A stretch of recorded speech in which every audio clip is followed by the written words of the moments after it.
The Mixing Engineer's Handbook. This thing made popular, or at least made well known. It was definitely popular before. The style of compression called New York style compression right here. Now, it used to be you had to go to the studios in New York and learn this sort of trick, and that was just how it was. But the internet exists now, and a lot of people learn it first actually through this book. It's a common book. I got it when I was going to school, and this was one of the required texts, and it's an amazing book, just full of techniques and things. Basically, parallel compression is just parallel compression with EQ, and then they people in New York like to do that. So that's why I got named that. Now there's a plugin I was given that actually does this automatically. It's not terribly hard to set up yourself, but it's always nice to streamline things, and this plugin does a really good job at that. So let's take a quick look.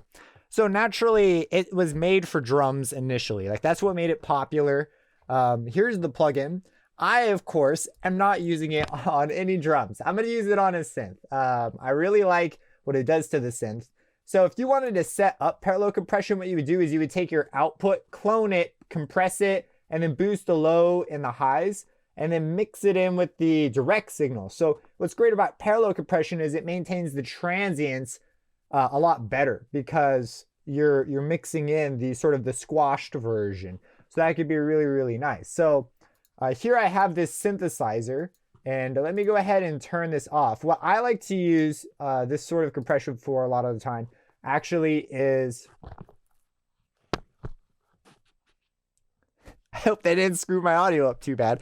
I like to pull reverb up with it. I think it's a great tool for bringing space up in sort of a way that it's a bit unnatural, but it really works in the land of synthesis. So here I have this sort of retro wave track. And at the beginning, there's this synth, and it sounds like this.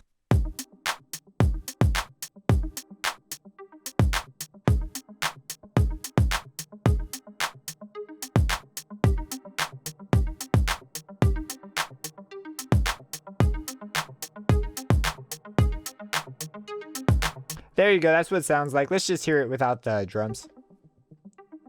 That's what it is. So there's some verb on there. It is quite soft, and it's also just soft in general. So I'm going to use this for two things. First, I'm going to boost it a lot. Second, I am going to use the parallel compression to bring that verb up. And there's some EQ business in there. There's actually some other things. If you read in the manual, I guess there's some magic stuff going on in there.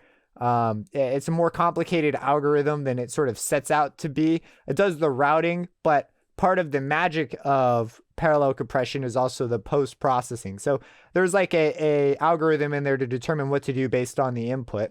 And let's just turn it on and let's just hear it. It's quite a bit louder, so take that with a grain of salt.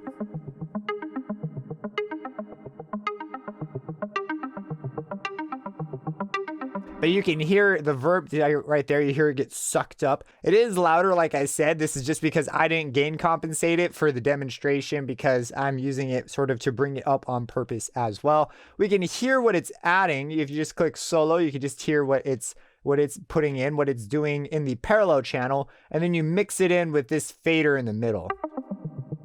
That's the parallel channel. That's the mixed.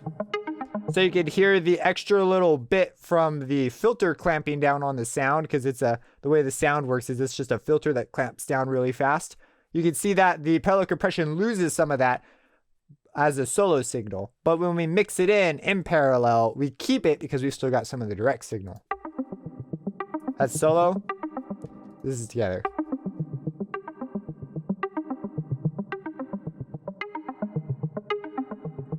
Now, spank determines how hard we hit it, and that's what this over here represents, so we could push it like super hard.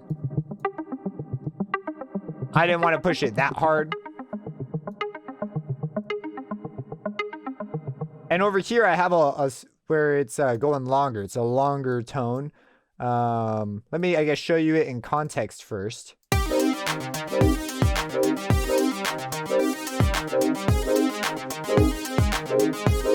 Now, let me go ahead. Let's take it off. We'll just turn it off real quick. So it slides under the mix. It loses the brightness. There's a lot of things. It's just not as great. And so you can put this on there and then you just turn it on. Pops right through, a lot cleaner. It's got the aggression that I want. So this is something that just streamlines the workflow using a very popular technique. If you have any questions about this, let me know. Subscribe and have a blessed day.